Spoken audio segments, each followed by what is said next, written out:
here. And Josh, you want to go ahead and introduce yourself? Hi, everyone. My name is Josh Parsons. I also work at Regis University. I'm an instructional designer. Well, welcome everybody. Today we're hoping to share some of our experiences with setting up these Swivl pandemic kits.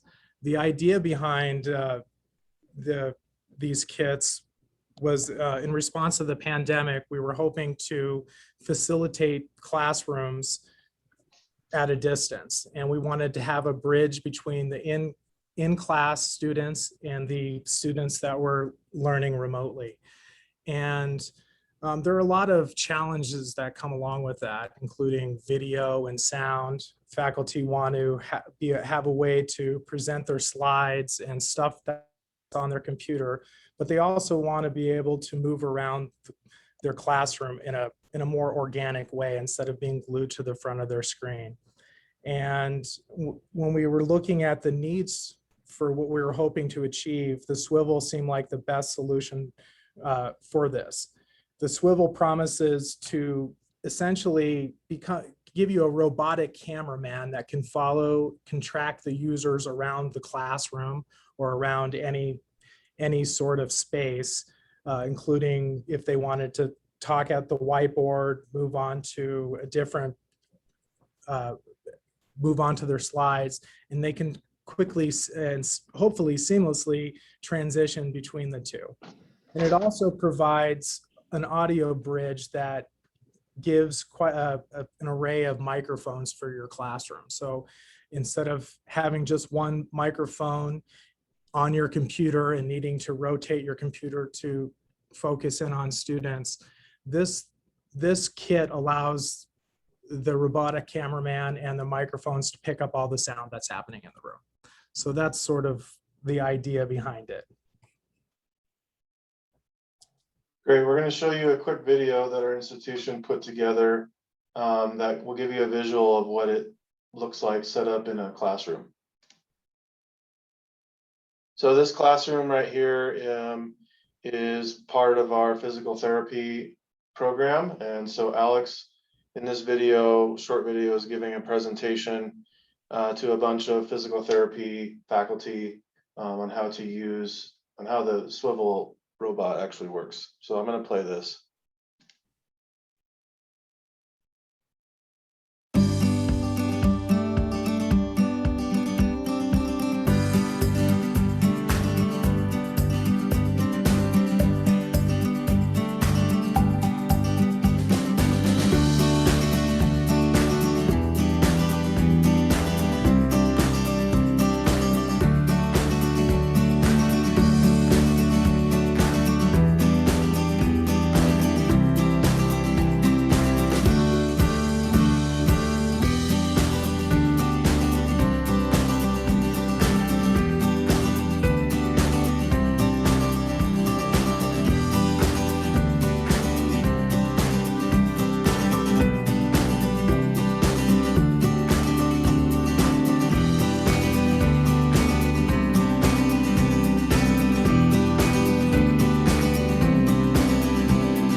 Okay.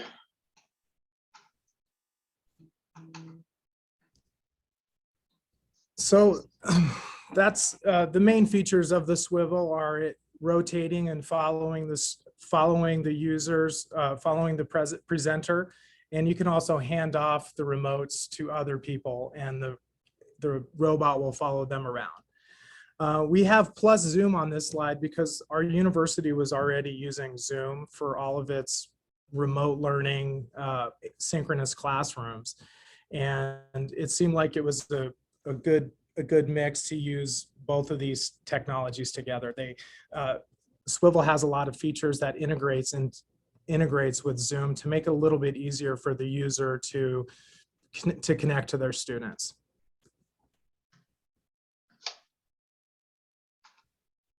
So before we move on to the next, to what I have to say, I saw that there was a question in the chat about whether the writing on the whiteboard was legible for or readable for remote viewers. And the answer to that question is yes. If the robot was set up a good distance from the whiteboard and not too far away, then remote students could see what was being written on the whiteboard. As long as the writing wasn't really spread across the whiteboard, but was centralized into one or two, like pretty centralized on the board, then remote students didn't have any issues viewing what was written. However, if the classroom was set up in such a way that the robot had to be in the back of the class, then it was a bit harder for students to see what was being written on the whiteboard. So the instructor had to set it up in such a way that the writing was legible. So if that answers Yeah, your glare can be an issue. I agree. Anna, you've said something about glare on the, we did notice that too. And you can, if you're mindful with your camera presentation, kind of direct on it, you can get better results. It's not going to be perfect, but it really is a matter of, you know, setting the stage in many regards. So as Alex mentioned, we implemented this project last summer as a response to the COVID-19 pandemic. And the context of Regis University was that we moved to giving students the choice, undergraduate students the choice to live on or off campus. And so there were quite a few students who moved off campus during and didn't come back on campus for the fall. And so we implemented this project towards the end of the summer and needed it to be launched or ready to go by the time the traditional undergraduate semester started in September. So most of our graduate level programs, students didn't live on campus, and so they came onto campus for classes. And so also those programs, we needed to have this Swivl ready for them because students had the option of whether to be on campus for class or to be remote. So we needed to have a synchronous learning context, synchronous learning ready to go for all the students within our undergraduate and graduate level programs. So why was our department tasked with this project? Well, our department, our mission is that we specialize in constructing high quality teaching and learning, constructing and consulting for high quality teaching and learning experiences. Part of what we do is we design instruction, making sure that there's an alignment between objectives, activities, and assessment. And so as a result, our department was perfectly ready to be able to take on this project because the whole point of this project was to create a synchronous learning environment that would engage remote students in the learning environment just as much as in-class students. So Alex and I and one more of our colleagues were spearheaded this project. Me as an instructional designer and Alex and our other colleague Aaron as instructional technologist. So we were a team of 3 and our whole department was involved, but the 3 of us were basically the project leaders. So our department was most ready and equipped to be able to take on this project. All right. So the idea behind the kit itself, it isn't just the Swivl robot. We were hoping that we were going to be able to provide a one-stop shop because there were a ton of different needs between each faculty member. The Swivl needs either an Android device or an iPad to operate. And since we didn't have 100% saturation with that, we decided to, inside the kit, make sure that there was an iPad that was set up and ready to go to have Zoom and Swivl functionality. But then you start needing other equipment as you get an iPad. Then we needed to have sound, a good solid sound. Basically, the reason you hook up sound is so that the local students, the students that are in the classroom, will be able to hear any kind of questions from the remote user. So we had to hook up a speaker system to the Swivl and the iPad. And we also wanted to make sure that the faculty, because a lot of faculty have desktop computers in their offices and they don't have a laptop, we wanted them to be able to present their slides and be able to have a more natural classroom without fumbling through tech. Everything, one-stop shop in the bag is the idea. So we assembled the kits, and that was sort of an all hands on deck between our department and the provost office. We didn't just set up the iPads and the Swivls. We really had to catalog every piece of equipment that's out there. And we set up job aids, and Heidi and Josh really spearheaded this, where they set up these really nice job aids to let you know everything that was in the kit. And as you see, there's a lot in the kit. And I think that that's probably one of our biggest issues, but we'll talk about that later, is that there were a lot of moving parts for this project. As great as it works, it can be a little bit, it can be tricky for faculty to see that they're going to have a 21-step process to set up a classroom, one of their online classrooms. So we'll talk about that a little bit further in a few slides. So the training and implementation of this project was actually probably the biggest undertaking of it. First of all, what Alex didn't mention was the parts all needing to come in at the same time, and so we were under a timeline crunch to get all of the equipment on campus and assembled. The Swivl robots came from overseas and actually got stuck in customs for a few weeks, and so we were up against the clock because we needed to have all the parts in place to have them labeled, put together, assembled, so that we could starting to conduct training and get them to the different colleges. We have 4 colleges on campus, 3 graduate or 4 colleges, including the Regis College, which is our undergraduate college. And so we had 81 kits that we needed to get across campus to folks. So the first part of training was creating a guide. This is what the guide looked like. A lot of text, and it had to go in order. Setup had to be in order so that it would work properly without any hiccups or any issues. And so I took a lot of time to come up with a guide. But once we got it in play, we were able to start using that for training. Our training, we identified 2 groups of people that we needed to train. The first we considered super users. These were people, whether they were faculty or staff or assistant deans or deans from the different colleges, that basically they were the trainers.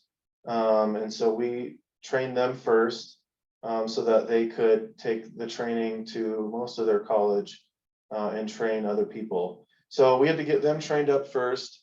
Those are our super users. And then our second phase of training was for department admins, other faculty, affiliate faculty, full-time faculty. So we had a pretty broad range of folks that we needed to train over a short period of time. And so that was a big undertaking. The other part of not that I know of, Anna, there was not any incentive to be a super user. Alex, do you know if there was or not? The incentive was more work. No. I don't. Did we provide incentive? I'm not sure that we did provide incentive. That's a good question. Heidi says no, we did not. But we did get a good list of each faculty, each college kind of assigned, some colleges assigned an administrative role for it, and some others, like John Hickey, who is the assistant dean of the college, was sort of in charge of it. So I think that it was a little bit all over the board. We gave that decision to the colleges themselves. So basically, we got the equipment, assembled it. Each department had a certain amount of kits that were assigned to them. And so we got the kits out to them. We had to inventory everything. So we didn't keep any of the kits here besides one or two for our own department to use. So 81 kits delivered across campus to different departments, and they managed their own kits with their own people in place for classroom setup and how they wanted to administer use of them to their different faculties. So we were just basically the gatekeepers and the distributors. So the other part of the implementation was, Alex mentioned Zoom and Swivl. And those two parts really needed to work together smoothly in order for the kit to actually work effectively in the classroom. And also our learning management system, which is D2L. So we were also encouraging faculty to set up their Zoom meetings, their class meetings within D2L, and start their meetings from within World Class or within D2L. So there was three parts there that needed to work together smoothly and efficiently in order for a class to be delivered properly using Swivl.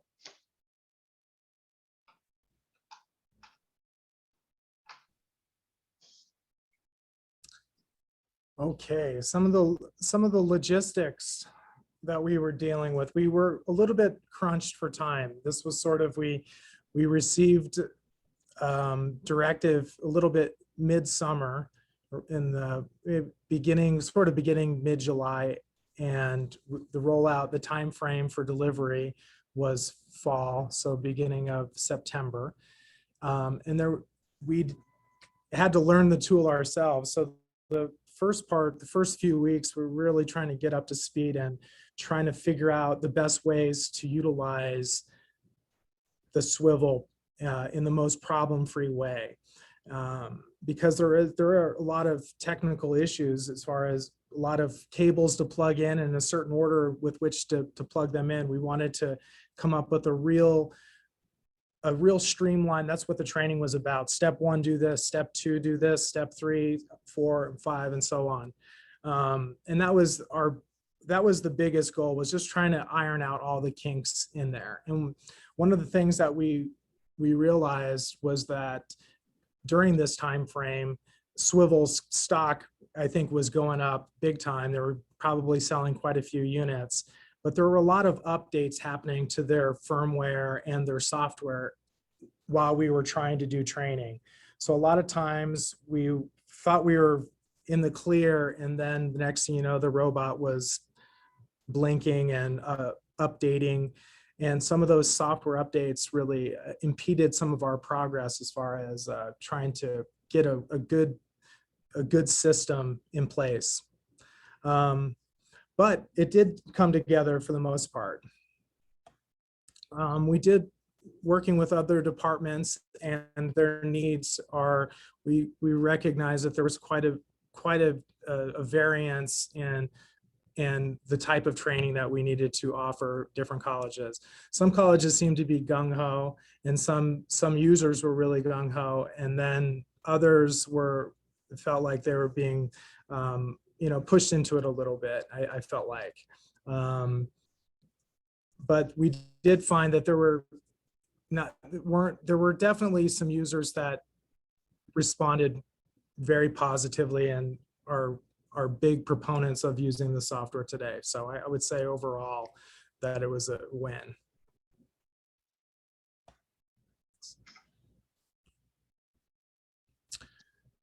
So in addition to setting up the hardware and the software, we did wanted to figure out ways to manage the devices remotely and be able to just to see how that they were being used. So we all throughout using all the iPads, we used an MDM software called Jamf in conjunction with Apple School Manager, so that we can deploy the required software to the iPads. We can see their usage, we can tell where they are, we can tell who's logging in. So we set up all that in the back end, but we were able to, through using the software, get to see how often these devices were being used, and to see and to be able to measure our success based on their usage. And that was some of the reasons for setting it up the way we did. The MDM that we used was Jamf, and it's a really cool software. You're able to do a lot, able to really monitor the iPads, but they also were updating their software quite frequently, another new company, and some of their updates caused us a few headaches along the way as well. But overall, Jamf is a terrific way to manage and to be able to monitor. If you're connecting them to the Swivls, you'll be able to monitor your the Swivl app usage, and get some good data. So just from a software standpoint, Alex spent a lot of time making sure that the iPads, so the iPads had to have the Swivl app on it.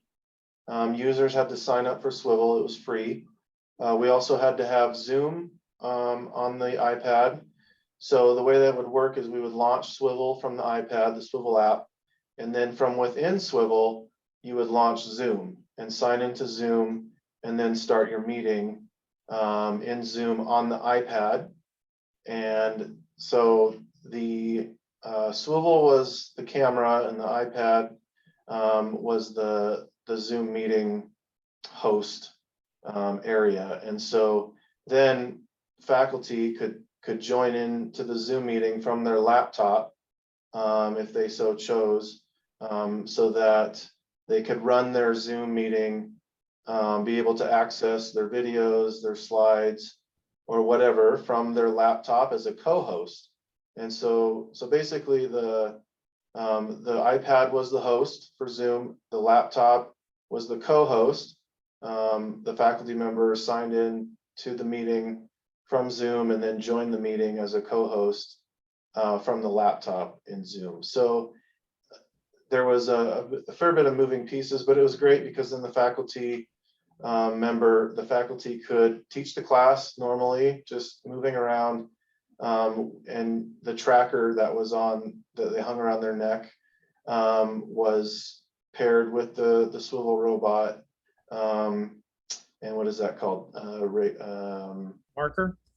Yes, but it was what's the word I'm looking for the tracking? Or the infrared? Infrared, there we go. Thank you, Alex. So it's infrared tracking. So the instructor could stop the robot at any time so it wouldn't follow them across the room if they didn't want. They could have it be trained on the whiteboard if they had written something on there and moved away from the whiteboard for remote students to see. If they shared something in the class on a projector screen, they could, if the remote students couldn't see it on their laptop or on their phone when they joined the meeting through screen share, then they would be able to see it on the projector. And each kit also had a speaker in it that was connected, a remote speaker that was connected to the robot. So in-class students could hear remote students if they had a question. So if the remote student had a question and they turned on their computer audio, they could ask the question. It would project through the speaker in the classroom so that all in-room students could hear remote students. So I just wanted to follow up on kind of what it looked like, and how the pieces all work together, for those of you that maybe joined a little bit late and didn't see the video. Sorry, Alex, did you have anything else to add? No, that's great. Okay, so as Alex said, there were some challenges, but these challenges were overcomable. And it just took some time to work out the kinks from our end on testing the equipment, making sure that everything worked together well, and make sure that everything went in order well. So that was part of the instructional aids, was creating an ordered way of putting this equipment together. And the ideal situation was that each college would have these setups already set up in the classrooms so that an instructor could walk in. It would only take maybe 5 minutes to get connected to their Zoom meeting. They wouldn't have to assemble all the kit in the room and then take it down. But there were some classrooms where instructors had to walk in, had to come a little bit early, 15 minutes early to class to set up the Swivl. So we tried to get them in a way so that each college could oversee setup in the classroom. So one of the challenges that we found was the sign-in process. So we wanted to make these the iPads in such a way that anytime someone used the iPad, it would wipe all their data after they were finished using it for the next instructor. So we had to create a single sign-on process. Alex did that work for each laptop and each iPad. And so sometimes it was difficult for faculty to be able to comprehend the single sign-on process. But really it was for security reasons, and it was a necessity for this project. So there was a single sign-on process for Zoom, as well as for the laptop for Windows.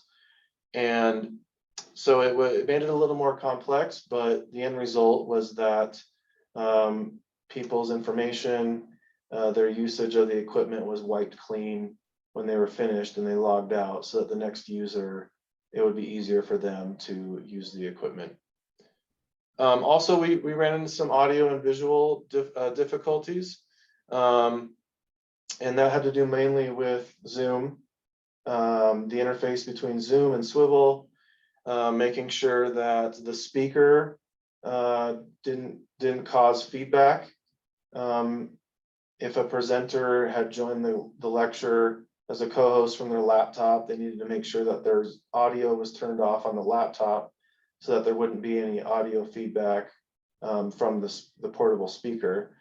And also there were some visual hiccups with faculty playing a video in class. If they didn't share the audio in the video from the Zoom share screen, then their video wouldn't show up for remote students to see. So there were some things that we had to ensure that in the way that we constructed everything, that there wouldn't be any lingering audio and visual difficulties. Alex, is there anything you wanted to add to that? Yeah, I would say that our biggest technical difficulties that we were trying to overcome were the sound issues. The first was we wanted the in-student classrooms to be able to hear the remote users, and the in-classroom tech, the in-classroom, the AV that were in a lot of the classrooms, we were having some difficulties getting them configured with these kits. So we ended up buying a bunch of remote speakers. And what we did find was that it was really dependent on getting sound out of the speaker when you attached the speaker in this process, and kind of isolating some of these issues were a bit of a headache. And faculty were running into a lot of the same issues.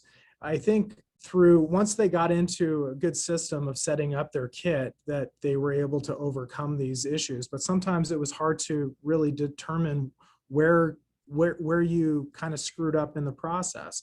And so a lot of the training was kind of going over some of the basics again and again, like you got to plug the speaker in first, then turn on your Swivl. These kinds of things that aren't necessarily intuitive. I think people want to turn on their Swivl, then they want to plug in their speaker, then do things. And it was kind of we just had a few issues with that. Let me see, I see a question here.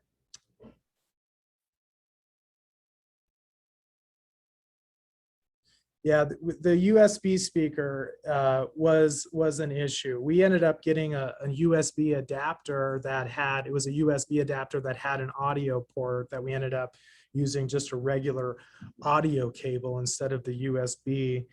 We found that alleviated some problems and actually caused a few problems based on the adapter that we chose had a microphone input and a speaker speaker output. And if you don't put it into the right jack, then you don't get sound.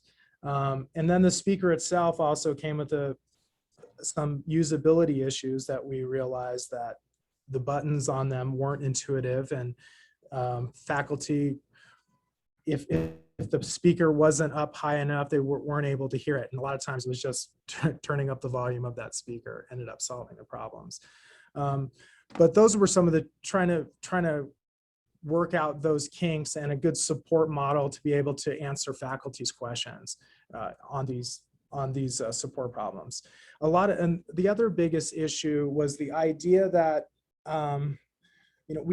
during the beginning of the pandemic, we jumped right into Zoom, and a lot of our training was around setting up good quality classrooms using Zoom and using it as all the features. And so we thought that we felt that our faculty were really up to speed on Zoom, that we could kind of take the next step. But this process introduces 2 users. The only way it would kind of work the way we're hoping was to have the faculty log in essentially twice, once as the robot and then once as themselves as the kind of presenter if they're sharing slides. This concept alone, I think, provided quite a few challenges for faculty and some pushback, ultimately, that they didn't really want to log in twice.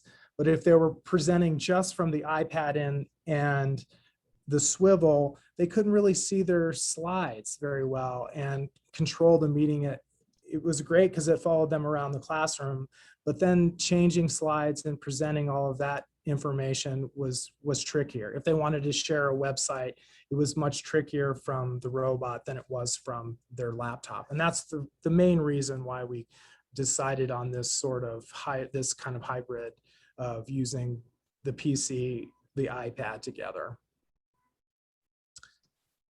All right. Anything else, Josh?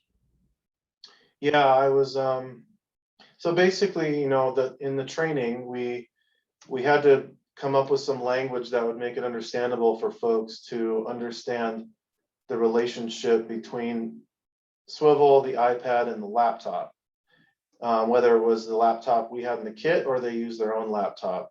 So we basically, so we told them that the Swivl and the iPad, as Alex said, were the cameraman, and the cameraman followed them around the classroom with their tracker that they wore, and the laptop was command central.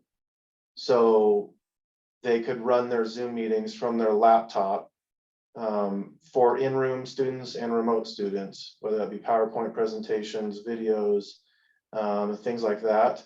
And the Swivl and the iPad were simply a camera following them around that picked up audio and video. So that was, we had to pitch our training that way so that folks wouldn't get overwhelmed with training. So our training was hands-on. We would walk into a room with 6 to 7 to 8 faculty, and we'd have an hour-long training with the different kits in the room. So we would demonstrate how to set it up, how to turn everything on, and then we would leave time at the end for each person to do it with us. Well, they would do it with us as we were setting it up so that they could get practice hands-on. We realized that hands-on practice, hands-on training was the best type of practice. Even if the faculty member didn't totally get it the first time around, at least they were able to get their hands on the pieces and practice walking around with the Swivl following them around the room. So it was a hands-on training, and so we had to decide and revisit the training over and over to see if it was effective, because we had a broad range of folks at our training. Some who had trouble just running a Zoom meeting from their laptop in the spring of 2020 from their classrooms. Some that didn't have any experience with how to set up a camera on their laptop, and some who were really tech savvy, and they were ahead of us during the training session setting up their equipment. So we had a broad range of people, and I think that the training was really effective for those that were savvy enough and willing enough to give it a go and caught on really quickly. For those that had trouble just trying to set up a Swivl account, it was a bit clunky and they needed some more attention. So we also offered a lot of follow-up support for our nursing department. We went to their department office, main office area, and had drop-in sessions for 4 hours during the day for a whole week. So any faculty member could come into the room and sit in on a drop-in at a drop-in level, not a scheduled training time, but during a drop-in 2-hour time frame, and they could practice using the kits with one of our staff there helping. So we did a lot of large group training, small group training, and also one-on-one training. And I think that it was pretty effective. And I think that most people walked away with a better idea of how to use it and felt more comfortable using it. And we also provided some in-classroom support for faculty when they walked into a classroom. If they let us know ahead of time that they need some help, we would drop in at the class and help them get the system set up.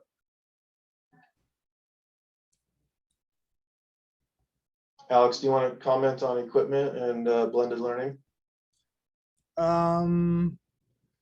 Yeah, the equipment, again, we did show the job aid that there were 24 pieces of equipment in each of our AV kits, and that includes, or 21. So that includes all the accessories that are in the Swivl itself.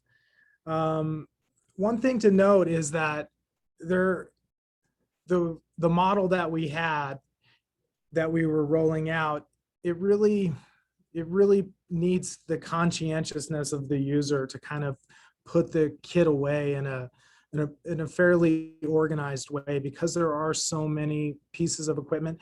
And really, any one thing that isn't in the bag kind of ruins the whole process. So if the USB-C to lightning adapter isn't in the kit, there's no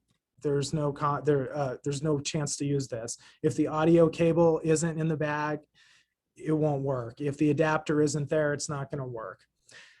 So that's one thing that we notice, as it's any one thing that isn't in this bag, and there's a lot, and they all look similar, that it could really cause some problems for the next user that's trying to use this equipment. So we're also trying to come up with ways to really check in and out this equipment in a fairly short order without it being too cumbersome, but also being mindful that anything lost in the bag would break the process. So that was one of our biggest concerns, and that we were really trying to work around. And another big issue, one of the shortcomings of Swivl, is that when the iPad or your iPhone is in the Swivl, it can't be charged because it's connected to the dock, and it doesn't charge while it's there.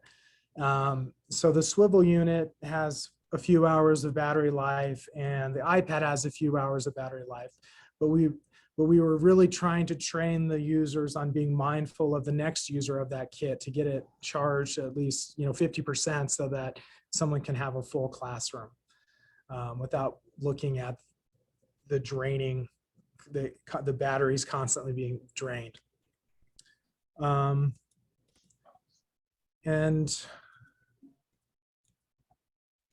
I think that's pretty much all I have to say about that. Should we go on to the next slide? All right. Yeah.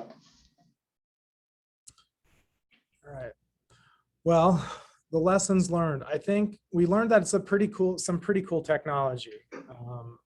And I think we learned quite a bit about our team, that we were able to really put all hands on deck and tackle this problem from quite a few different angles. And I'm really proud of our group, down to ordering every piece of equipment, labeling every piece of equipment, coming up with contingency plans, coming up with support models.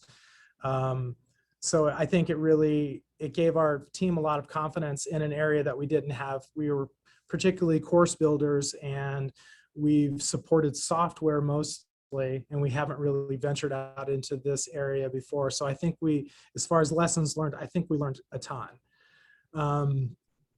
But some of the things that we learned, if we were able to treat the rollout as a beta and we had a real actual launch, I think some of the things that we would probably consider would probably be leveraging maybe the faculty's own devices, maybe their own phones or their own iPads. And I think it might be a little bit easier for faculty to use their own devices with the robot, instead of a lot of training on devices that people aren't as comfortable with. And the logging in, it's crazy, but one of the biggest issues that we had were people just logging in and out with the touch controls on an iPad.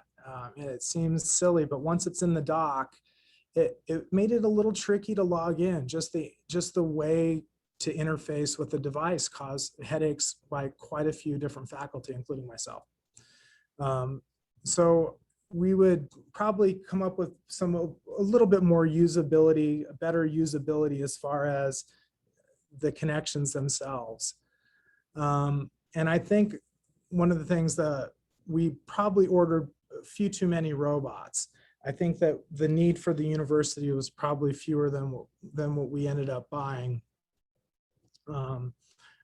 And I think that, the old 80-20 rule is in place here. I think 20% of the faculty that were into it are still into it, and they're using it. So I would say that all of those kits, that we do have some real power users for Swivl now. And I think that eventually will really raise all ships as far as our knowledge, and that user base, is creativity using it, is giving us other ideas. We do have one faculty that doesn't necessarily love the robot tracking, but he loves the idea that all these markers are extra microphones in his class, and he doesn't have to constantly repeat the questions from the remote students to the local students. So it really adds a definite bump in quality to his course, his blended course, or his half remote, half local course. Yeah, so Alex talked about mentioned markers. So the cool thing was, for each of these kits, is they came with 4 markers. One marker for the instructor that they would wear around their neck on a lanyard, and they didn't need to, it was hands-free. And then there were secondary markers that could be placed around the room on different tables for students. So if students needed to talk, or they had a presentation at their table, those markers could actually turn into, they were microphones. So they would pick up audio from the students, so the remote students could hear them. But also those secondary markers could be used as primary markers. So the instructor could actually tell the robot to focus on one of these secondary markers, and the robot would just swing around to the other group that had the marker that was told to become the primary marker. And so remote students could actually see students in the classroom. So depending on how many students are in each class, these markers could be placed around the room so that remote students could hear all in-class students if they had comments or questions or presentations or whatnot. Hey, Josh, we're getting a 3-minute warning here from our host. We should go ahead and yeah, we should get to the big surprise of the day. For the people who stuck around. Yes, go for it, Alex. Let everyone know what's going on. Well, for the people who stuck around, there's not too many of us in this session, so your chances are high. But what we're gonna do is we're gonna give everyone a chance here to win one of these swivel kits, or not the Swivl robot itself. So it comes with the swivel and all the markers, all the extra markers. So it's a really cool product. And if you're interested, what we're going to do is we're going to, for all the people that are in, if they just go ahead and put a random number between 1 and 1,000 into the text chat, we're going to run a random number generator and declare who's going to win one of these kits today. Do the numbers 1 and 1,000 count? The numbers 1 and 1,000 count. Yes. Okay. And I can share my screen if people want to see that it's all fair.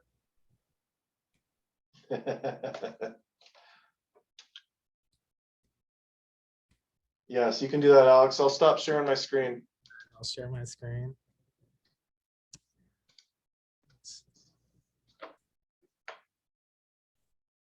Do we have some numbers in there, Josh? Can you tell? Yeah, Yvonne, can you moderate that? Yes, I will. All right. So we're going to go ahead and put 1,000 in here. Let us know who our winner is. And has everybody put in? Give me a thumbs up if we're ready to go, Yvonne. All right. Hold on a second. Raul and Christina, have you put in a number? We have 3 numbers. All right. Here we go. We're ready to generate. 73 is the number. Who's our winner, Yvonne? Our winner is Christina with the number 84. That was the closest one? What was the number? 873. 873, my mistake. It's Raul with 799. All right, Raul. Congratulations, Raul. You are our grand prize winner. Thank you, guys. Raul, if you can just give us your email address and your address, we'll box this up and ship it off to you. I can show you what's in the kit here. Yvonne, do we have to be done by 2:50? Yes, we have a couple of minutes wiggle room, but wrapping it up is very good. All right, so Alex will just display what's in the kit, and then we'll just wrap up if there's any questions. So Alex, why don't you do your best Vanna White presentation. The swivel kit with all of the markers. It has 3 extra markers and the lanyard. You can't see it. It's because I'm not on the swivel, but so here's the swivel base unit. We'll put this all in there for you and ship it off to you. With instructions. With instructions. Is there any other questions we can answer for you folks today? I will say that I was very interested to see how other institutions had implemented a swivel deployment on our campus. We had looked at it for some years before the pandemic as a teaching tool for our College of Education, for our students in the field. As they were going out into these classrooms, into these elementary and middle school classrooms, and they wanted to be able to record themselves as part of their portfolio to show how they're teaching in the classroom. And honestly, the solution they were coming up with is they were propping up their iPhones on a pile of books. And the swivel certainly makes that easier. But I think what we discovered is the same, I'd say the same last mile issue that you guys were seeing, in the sense that getting past the point where you put your iPhone or iPad or even Android device now onto the swivel, to the point where it actually starts talking to the swivel software, and then there's the whole swivel app that they require. I think swivel's putting a few hurdles too many past the point of actually just mounting the device like it's a smart tripod. It's just a little bit more than a smart tripod, and they're making it out to be a lot more than a smart tripod. Right. And that's unfortunate because with the tracker and the device mounted on on the tripod itself, you're almost there. It's so close, Swivl. You almost have it. They're just like, but no, then you have to like use the Swivl app, and if you want to record, well, there's Swivl software, and you can sign up to the Swivl cloud, and you have to create an account, and it's like, no, guys, now you've overcomplicated things, and our student teachers were just not ready to go that extra mile, and then they went back to simply propping their phones up on a pile of books. Yeah. That's our experience too. It really does. It's so dependent on the user, but the users that are into it, that are willing to, that are, I mean, maybe they're masochists a little bit. But what I have noticed is that there are certain people that are willing to go through more headaches with the configuration than others. Right now, I'm working on a Hackintosh. I'm one of those people that's willing to go through a few headaches to goof around with hardware and software. But I definitely recognize that not everybody is. And so that 20% that is willing to maybe to experiment with it. But you guys have that training program that goes with the Swivl kit. It's not like, here's a Pelican case, enjoy. You guys are actually putting that training behind it as well. Yes. Yeah. All right. Yeah, Raul, also, we didn't use the Swivl cloud. We didn't use any of that for recording. Because we're already using Zoom, We and use having Zoom. Zoom integrated with our LMS, and so that we had a full pipeline so that Zoom classrooms start it, and if you start it from there, it's also going to record, give you captions, and the process really was, the Zoom was the backbone of this process. The Swivl was tacked on. So we never purchased Swivl for its cloud features, even though I would say that that's the thing that they're pushing most for. And that's what would confound the user, where, I mean, you're using an iPhone. There's a camera built into that thing. If you want to record, you just record onto the camera.